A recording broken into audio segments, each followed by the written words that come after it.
말씀 봉독하겠습니다. 베드로전서 2장 18절에서 25절 말씀입니다. 신약성경 378쪽입니다. 베드로전서 2장 18절에서 25절 말씀 봉독해 올리겠습니다. 사람들아, 범사에 두려워함으로 주인들에게 순복하되 선하고 간용하는 자들에게만 아니라 또한 까다로운 자들에게도 그리하여 애매히 고난을 받아도 하나님을 생각함으로 슬픔을 참으며 이는 아름다우니 죄가 있어 매를 맞고 참으면 무슨 칭찬이 있으리요. 오직 선을 행함으로 고난을 받고 참으며 이는 하나님 앞에 아름다우니라. 이를 위하여 너희가 부르심을 입었으니 그리스도도 너희를 위하여 고난을 받으사 너희에게 본을 끼쳐 그 자취를 따라오게 하려 하셨느니라. 저는 죄를 범치 아니하시고 그 입에 개사도 없으시며 욕을 받으시되 대신 욕하지 아니하시고 고난을 받으시되 위협하지 아니하시고 오직 공의로 심판하시는 자에게 부탁하시며 친히 나무에 달려 그 몸으로 우리 죄를 담당하셨으니 이는 우리로 죄에 대하여 죽고 의에 대하여 살게 하려 하시며 저가 책직에 맞음으로 너희는 나음을 얻으나니 너희가 전에는 양과 같이 길을 잃었더니 이제는 너희 영혼의 목자와 감독 되신 이에게 돌아왔느니라. 아멘.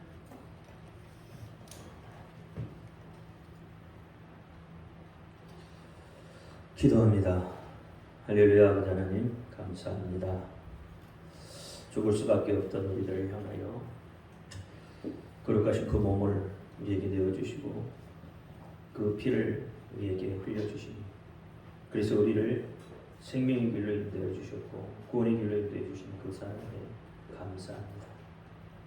오늘 또 우리의 몸과 마음을 다하여서 하나님 앞에 나아갑니다. 우리의 이 예배를 하나님 기뻐 응답하여 주옵소서. 오늘 종이 베드로전서 2장 18절 25절 말씀을 가지고 나음을 얻었다는 내용으로 거룩하신 하나님 말씀을 선포하려고 합니다. 종이 부족합니다. 연약합니다. 입술이 우둔합니다. 그럴지라도 오늘 이 시간 종의 입술을 들어 사용하여 주옵시고 종의 입술로 선포되는 모든 말씀이 저들의 귀에 하나님의 말씀으로 들려지게 하옵소서. 사람의 말을 종의 말이 되지 않게 하여 주옵소서. 오늘도 깨닫는 은혜 주실 줄 믿사오며 우리 주 예수 그리스도 이름으로 감사하며 기도하옵나이다. 아멘. 오직 예수님밖에 없습니다. 우리를 구원하실 분도 예수님 한 분밖에 없습니다. 주 예수님의 평강이 여러분에게 임할지어다. 아멘. 베드로의 신앙 고백합니다. 예수님 당신은 그리스도시요 살아계신 하나님의 아들이십니다.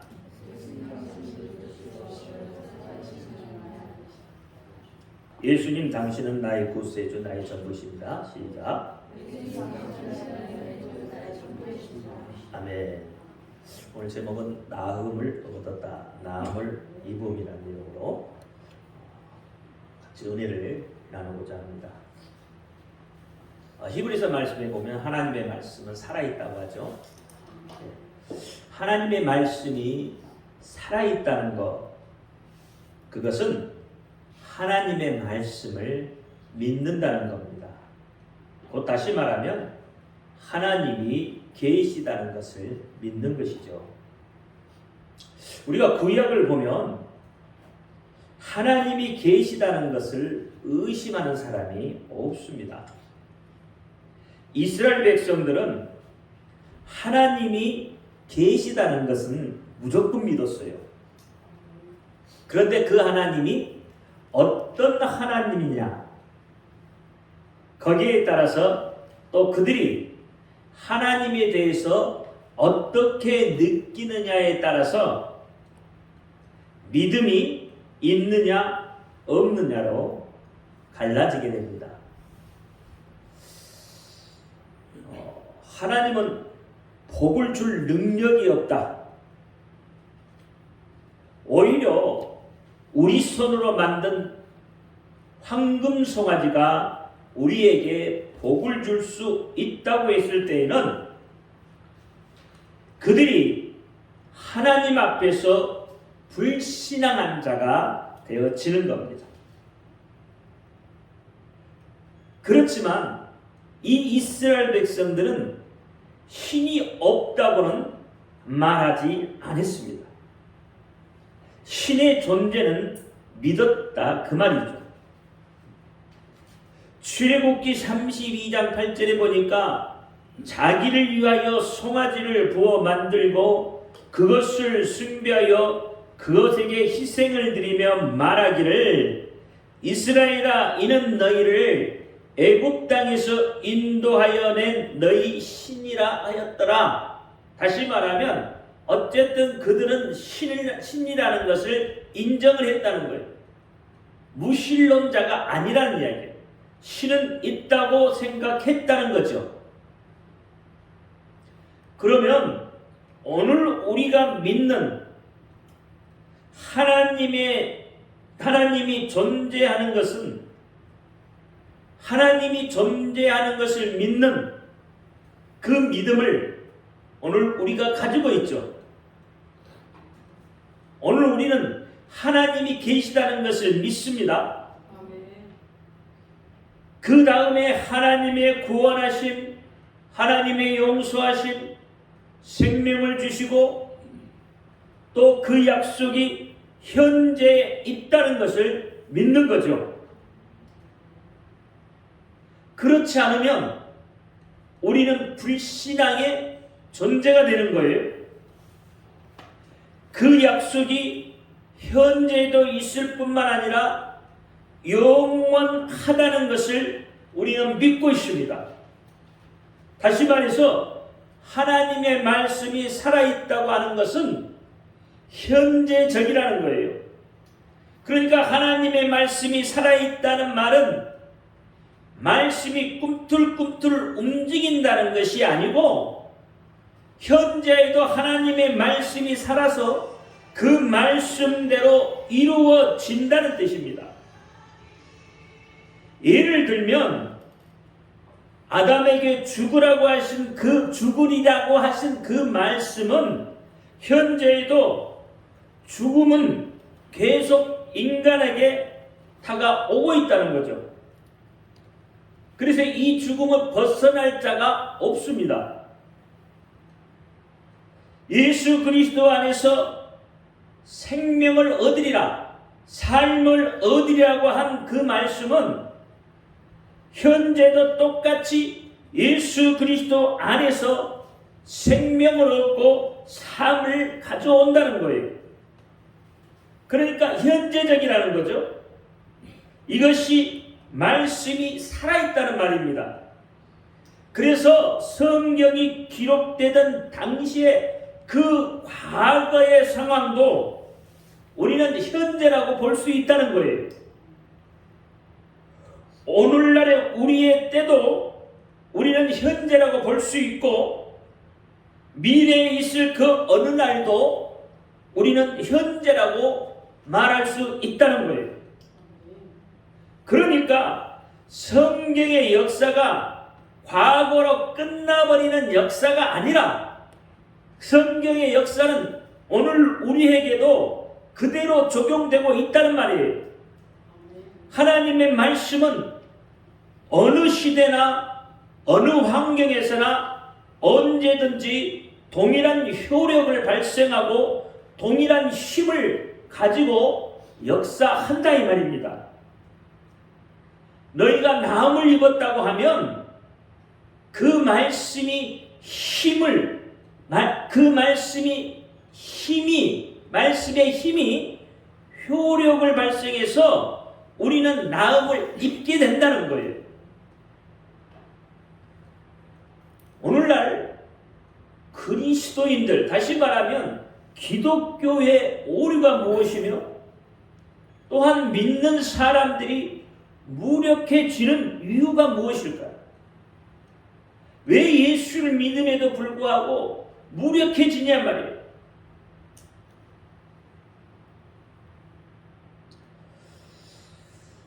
결국은 그리스도인이 무력해질 수밖에 없는 이유는 하나님의 말씀을, 살아있는 그 하나님의 말씀을 경험하지 못하기 때문에 그래요. 그래서 무력해지는 거예요. 그래서 기독교는 체험의 종교라고 해요. 체험이 있는 사람은 무너지지 않아요. 체험이 있는 사람은 하나님의 말씀에 확신이 있기 때문에 무력해지지 않는단 말이죠. 하나님이 원하시는 뜻이 무엇인지 모르기 때문에 세상적인 윤리, 도덕적인 것으로 하나님의 말씀을 포장하고 보는 거예요. 그래서 하나님의 말씀은 결국은 사람의 생각으로 마치 그것이 하나님의 뜻인 양 그렇게 말하고 있다는 거죠. 하나님의 뜻이 사람의 뜻에 맞아 떨어진다면 사람의 뜻에 맞추어서 하나님이 움직이신다면 그분은 하나님일 수가 없는 거죠. 근데 우리는 하나님이 내 뜻에 맞아 움직여 주기를 원하고 있다는 거예요. 하나님을 하나님으로 우리가 바라보지 않아요. 그래서 문제가 생기는 거예요.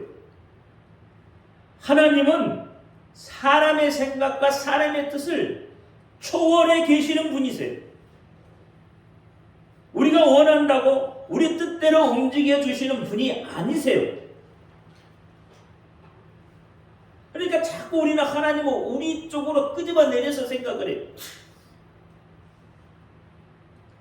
그리스도인들이 겸손만 찾게 되는 이유가 무엇입니까?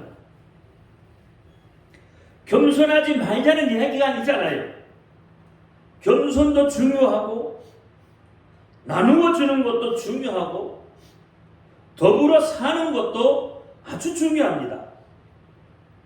그러나 자기가 가진 것이 아무것도 없이 자기가 깨닫는 것이 아무것도 없이 무조건 겸손하다는 것은 결국은 교만의 극치일 수도 있다 이 말이에요. 역으로 아무것도 없기 때문에 괜히 비실비실하면서 겸손한 척한다 이 말이죠. 그것이 오히려 교만이 될 수도 있어요. 하나님의 말씀이 오늘 또 살아있다면 그 말씀이 나에게도 그대로 살아서 지금 현재 내 죄를 몰수한 것을 믿어야 된다 이 말이죠. 그래야 하나님의 말씀이 살아있는 것이 돼요. 우리 이런 말 잘하잖아요. 저는 죄인입니다. 맞죠? 그런 말 잘하시잖아요. 또 저는 용서받지 못할 죄인입니다. 저 같은 자도 용서를 받을 수 있을까요? 우리 입에서 자주 나오는 말이에요. 이 말은 예수를 믿기 전, 예수를 믿고 얼마 되지 않는 사람의 입에서 나오면 그럴 수 있다고 합니다. 그런데 예수를 믿은 지 오래되어 있는데도 예수를 믿은 지 오래된 사람의 입에서도 계속 이 말이 나온다면 이건 문제인 거예요. 이렇게 말하는 사람은 복음을 지금 어떻게 받아들이고 있느냐는 거예요. 복음을 어떻게 대하고 있느냐 이 말입니다. 복음이 그 사람에게는 어떻게 다가오고 있느냐 이 말이에요. 좀 어려워요? 이렇게 말하는 사람은 하나님께서 우리 죄를 예수로 인해서 몰수하고 우리를 용서했다는 이 말씀을 어떻게 받아들이고 있느냐 이 말이에요. 이런 사람들은 말씀을 어떻게 받느냐면 과거에는 하나님의 말씀이 살아있었지만 오늘 나에게 적용되는 말씀은 죽은 말씀으로 지금 받아들이고 있다는 거예요. 그러니까 자기는 죄인이고 그 죄는 용서받지 못할 거라는 거죠. 하나님의 말씀은 살아있는 말씀으로 현재로 받아들이지 못하고 있는 거예요. 자기를 위하여 황금 송아지를 만들고 있는 것이다 이 말이에요. 결국은 불신앙의 죄를 짓는 것입니다. 여러분, 아담의 죄는 어떤 죄죠? 불순종의 죄입니다. 하나님의 말씀을 하시니 따르지 않는 거예요. 그게 불순종의 죄예요. 그러면 하와의 죄는 뭐예요? 불신앙의 죄예요. 하나님이 계신가 안 계신가 의심했단 말이에요. 그게 불신앙의 죄예요. 그래서요, 이 불신앙의 죄를 가지고 있다 이 말입니다. 하나님의 말씀을 죽은 말씀으로 받아들이는 것은 곧 불신앙의 말씀을 가지고. 여러분, 복음성가에도 이런 가사가 있잖아요. 예수여, 이 죄인도 용서받을 수 있나요? 여러분, 이 찬양 자주 하시죠? 이 찬양 하시면서 마음에 감동이 오면 눈물, 콧물 다 흘리고 찬양이 끝나고 일어나서 너무 좋아하죠? 그렇죠? 왜요? 그렇게라도 해야 감동이 오고 뭔지 내가 용서를 지금 받지 못한 것 같아. 그래서 속이 시원한 거예요. 다시 말하면 죄값을 치르고 있는 것 같아서, 죄값을 치르고 있는 것 같아서, 용서받지 못할 죄값을 내가 지금 하나님 앞에 치르고 있는 것 같아서. 무슨 뜻인지 아시겠죠? 그래서 어떻게 좋아한다는 거예요. 근데 하나님의 말씀은 살아있기 때문에 죄값 같은 것을 받아야 한다는 조건이 없어요. 죄값을 다 치르고 예수 믿나요, 여러분? 죄값을 치르고 이러면 예수 믿는 거 아니에요. 죄값은 누가 치워 주셨어요? 예수님이 대신 치워 주셨어요. 오직 예수 그리스도 안에서만 죄가 몰수될 수 된다고 하는 하나님의 말씀은 오늘 우리 속에서도 살아 있어야 해요.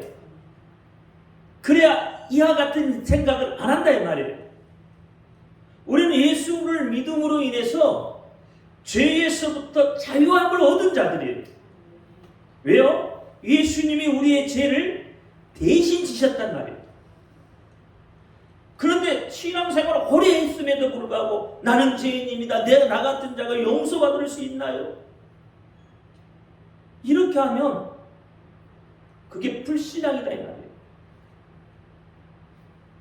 우리는 자유한 자예요. 누리지 못한단 말이에요. 그 자유를 지금. 늘 죄인이에요. 늘 죄인.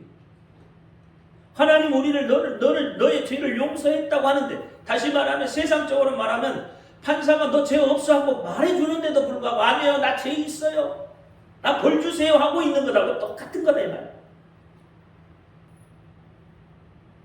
하나님의 말씀은 살아서 우리의 죄를 몰수한다고 약속하고 계셔요. 그것을 받아들이면 우리가 연약해서 어쩔 수 없이 짓는 죄, 그것을 용서받는 기쁨이 사실 더 큰 거죠.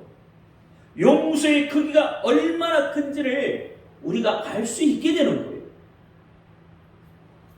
그런데 죄를 지은 적이 없는 것 같다고 생각하는 사람들은 사실 예수를 붙잡을 필요가 없지요. 죄가 없는데요. 그러니까 그런 사람들이 결국은 뭐예요? 예수님을 도덕가로 만들고 만다 이 말입니다. 예수를 믿으니까 착해야지, 착해져야지, 이렇게 말하죠. 자기가 죄 지은 것이 없다고 생각하니까 자기는 착하지도 않으면서 무엇부터 찾아요? 착한 것부터 찾아요. 그래서 예수 믿는 사람들보다 뭐예요? 조금만 좀 이상한 일 하면 비판하잖아요. 예수 믿는 것들이 그러면서. 자기는 얼마나 착해요. 그렇죠? 너무 착하죠. 그러니까 뭐예요? 제 눈에 들보는 보지 못하고 형제의 티눈이 더 크게 보이는 거예요. 예수 믿겠다고 교회 나온 사람들도 예수 믿으려면 착해야 되겠구나라는 그런 인식부터 가지게 되니까 신앙생활이 어려워요. 그때부터 무력해지기 시작하는 겁니다. 복음은 사람을 착하게 만든 것 이전에 먼저 죄인임을 깨닫고요. 죄 용서받는 것을 기뻐하며 하나님의 말씀대로 살도록 만드는 것이에요. 그러니까 말씀을 정확히 깨달아. 그 말씀을 정확히 깨달은 사람에게는 죄를 몰수하신다는 이 하나님의 말씀이 지금 현재에도 살아있는 것이에요. 그러니까 내 죄가 몰수된 것이라 이 말입니다. 누가 뭐라고 손가락질을 해도 하나님의 말씀이 내 속에서 살아 역사하면 내 죄가 몰수되어 버린다는 거죠. 이걸 믿는 것이에요. 이걸 믿어야 되는 거예요. 이게 믿음이에요. 비록 내가 살인죄를 지었더라도 그 하나님의 말씀을 믿기만 하면, 예수 그리스도를 믿기만 하면, 회개하고 돌아오기만 하면 하나님의 말씀은 그 속에서 현재적으로 역사에서 그 사람이 구원을 받게 되고 그 사람에게 사실 평안이 임하게 된다 이 말입니다. 그래서 나의 죄를 찾으려고 해도 예수님께서 그 죄를 다 가져가셔 버렸기 때문에 나에게서 어떻게 해요? 그 죄를 찾을 수 없게 되더라 이 말이에요. 그래서 우리가 감사하는 거예요. 나에게 죄가 있다면 죽음으로 연결될 겁니다. 나에게 죄가 있다면 사망으로 갔을 겁니다. 그런데 예수 그리스도께서 내 죄를 몰수해 가면서 내가 살게 되었다는 거예요. 그래서 내 질병도 나음을 입게 되는 거예요. 오늘 본문에도 채찍에 맞음으로 내가 나음을 입었다고 하잖아요. 그러니까 이 기쁨이 우리 믿는 사람들에게 차고 넘쳐나야 여러분 세상에도 그 복음이 전해지는 거예요. 내가 경험하지 못하고 내가 확신이 없는데 어떻게 하나님의 말씀을 증거할 수 있겠느냐 이 말이에요. 어떻게 하나님의 말씀을 살아있는 말씀으로 증거할 수 있겠어요? 내가 확신이 있어야 되잖아요. 내가 경험해 봐야 되잖아요. 여러분 세상에서는요, 예수 믿는 사람 꼴 보기 싫어서 예수 안 믿겠다고 하는 사람이 얼마나 많냔 말이에요. 예수 믿는 사람들이 믿는 사람들의 이상한 행동을 봐줄 수가 없어서 못 믿겠다고 하는 사람들이 얼마나 많느냐 이 말입니다. 사실 이들은 하나님의 사랑을 알지도 못하고 하나님의 용서가 무엇인지도 모르는 사람들이에요. 한 사자성어로 말하면 자가당착에 빠져있는 사람들이에요. 여러분 자가당착이란 말이 뭔 말이에요? 자신의 말이나 언행에 앞뒤가 맞지 않고 못 순댔다 이 말이에요. 그게 자가당착이란 말이에요. 그러니까 그들이 뭔 말을 하고 있는지도 알지도 못해. 그 말을 할 수 있으면 자기의 삶도 어떻게 해요? 자기의 생각도 자기의 모습도 여러분 일치돼야 되잖아요. 근데 일치 안 되잖아요. 모순되잖아요. 그러니까 세상 사람들 다 자가당착에 빠져 있는 거라 이 말이에요. 이런 사람들이 어떻게 하나님의 사랑을 알고 하나님의 용서를 이야기할 수 있겠느냐 말이에요. 어떻게 그리스도인들에 대해서 이해를 할 수 있겠어요? 세상 사람들은 그리스도인에 대해서 이해할 수가 없는 거예요. 그래서 하나님의 살아있는 그 말씀이 그들에게 살아서 역사하지 않기 때문에 하나님의 말씀, 아니 하나님이 누군지도 모르는 거예요. 왜 예수 그리스도가 이 땅에 오셔서 십자가에 못 박혀 죽었는지조차도 모르는 거예요. 그러니까 그들이 하는 소리는 그 이야기를 하는 거예요. 이상하다는 거죠, 그리스도인들은.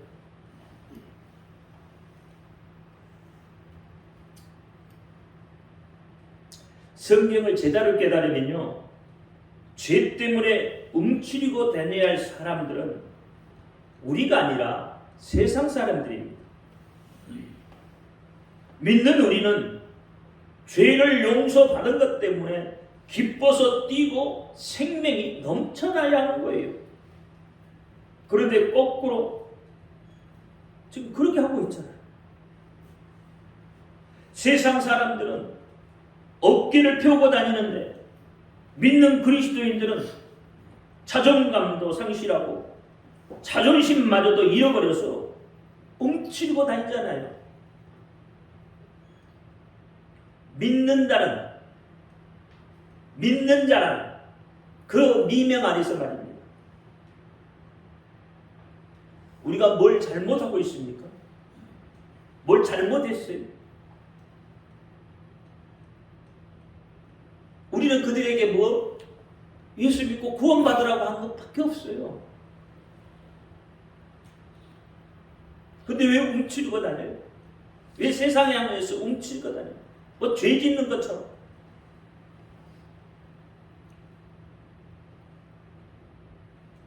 우리는 뭔가 잘못 알고 있어요. 데살로니가전서 5장 16절에 보니까 항상 기뻐하라고 했죠. 그러면서 그것이 누구의 뜻이라고요? 하나님의 뜻이래요. 여러분 자존심을 다 잃어버리고 어떻게 기뻐할 수 있겠느냐 말이에요. 그러니까 우리는 하나님의 본래의 뜻이 뭔지도 모르고 있는 것이에요. 항상 기뻐하라는 그 하나님의 뜻이 무엇인지도 모르는 거예요.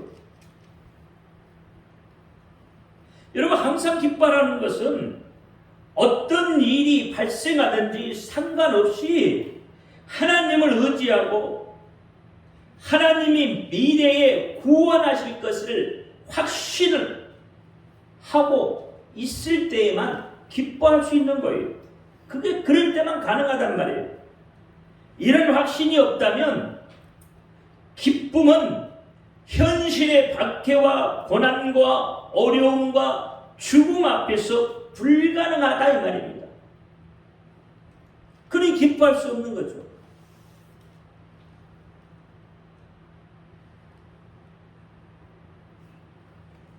하나님은 우리더러 강하고 담대하라고 합니다.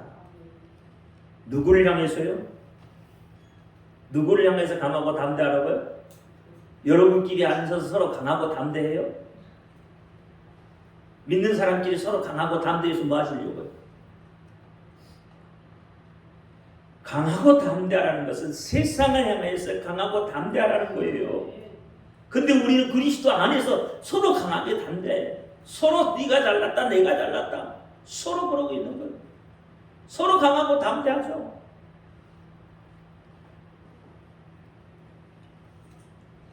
여러분, 세상을 향해서 강하고 담대하라는 겁니다. 즉 마귀를 향해서 강하고 담대하라는 거예요. 마귀는 세상 임금이라고 했어요. 요한복음 12장 31절에 보니까 이제 이 세상에 대한 심판이 이르렀으니 이 세상의 임금이 쫓겨나리라. 그럼 마귀는 쫓겨나게 되어 있는 거예요. 결과는 그렇게 되어 있어요. 세상 임금은 쫓겨나도록 심판받도록 되어 있어요. 창세기 1장 28절에 보니까요. 하나님이 그들에게 복을 주시며 그들에게 이르시되 생육하고 번성하고 땅에 충만한 땅을 정복하라. 바다의 고기와 공중의 새와 땅에 움직이는 모든 생물에 다스리라 하더라 그랬어요. 근데 이 말씀에 보니까 우리들은 땅을 정복하고 다스리라고 했단 말입니다. 정복하고 다스려야 할 그리스도의 모습이 지금 어떠하고 있느냐 이 말입니다. 세상을 향하여서 큰 소리 한번 치지 못하는 바보 멍청이가 다 되어 있잖아요. 그리스도인들이.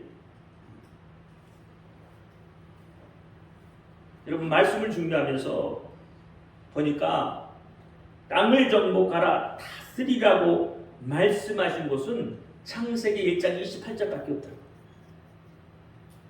노아를 통해서 새 시대를 열어가면서도 이 말씀하지 않더라고요.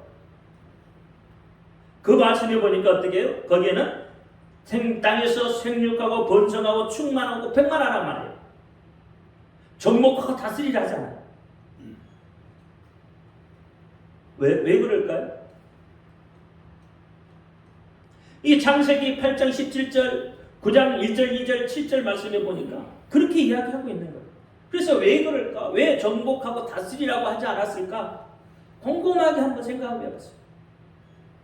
그랬더니 창세기 3장에 아담과 하와가 불순종, 그렇죠? 불신앙, 다시 말하면 하나님의 말씀을 믿지 않음으로 인해서 정복하고 다스림의 권세를 뺏겨버렸더라 이거예요. 즉 죄로 인해서 우리가 누려야 할 그 권세를 뺏겨버렸단 말입니다. 그럼에도 불구하고 하나님은 오늘 우리를 향해서 생육하고 번성하고 충만하고 백만하라고 하셔요. 왜 그럴까? 정복하고 다스림의 권세를 다시 회복시켜 주시겠다는 약속이 그 속에 숨어 있더라 이 말입니다. 그러니까 너희가 그냥 잘못했으니까 그냥 내버려 두는 게 아니라 다시 회복시켜줄 하나님의 약속이 그 속에 담겨 있어요. 그래서 창세기 9장 13절에 내가 내 무지개를 구름 속에 두었나니 이것이 나의 세상과 나의 언약의 증거니 그랬어요.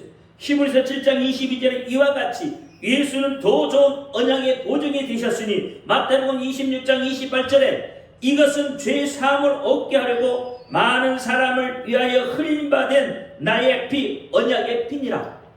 이 속에 다 담아놨다는 거예요. 이 속에 담아놨어. 그러니 여러분 움츠리고 다니지 마세요. 어깨를 활짝 펴고 다니세요. 자존감을 세우시고 자존심을 세우셔도 돼요. 그리스도는 그러는 거예요. 왜? 하나님이 전능하신 분이에요. 그분이 여러분의 아버지세요. 병들었다고 주저앉을 필요 없어요. 하나님이 하셔요. 믿기만 하면 어떤 것도 하나님은 해결해 주셔요. 어떤 병도 치료해 주십니다. 내가 믿지 못해서 내가 어떻게 무력해지니까 내가 경험하지 못하니까 하나님의 말씀이 내 속에 작용하지 못하는 것뿐이에요. 믿으셔요. 믿으시면 된단 말입니다. 믿으면 하나님의 영광을 보리라고 말씀하고 계시잖아요. 기도합니다. 할렐루야. 아버지 하나님 감사합니다. 오늘 또 아버지 주신 말씀 기억하고 아버지 하나님 그리스도인의 자존감을 세워 하나님의 영광을 드러낼 수 있는 우리가 되게 하여 주옵소서. 우리 예수 그리스도 이름으로 감사하며 기도하옵나이다. 아멘. 준비한 거 다 못했어요. 시간이 다 돼서.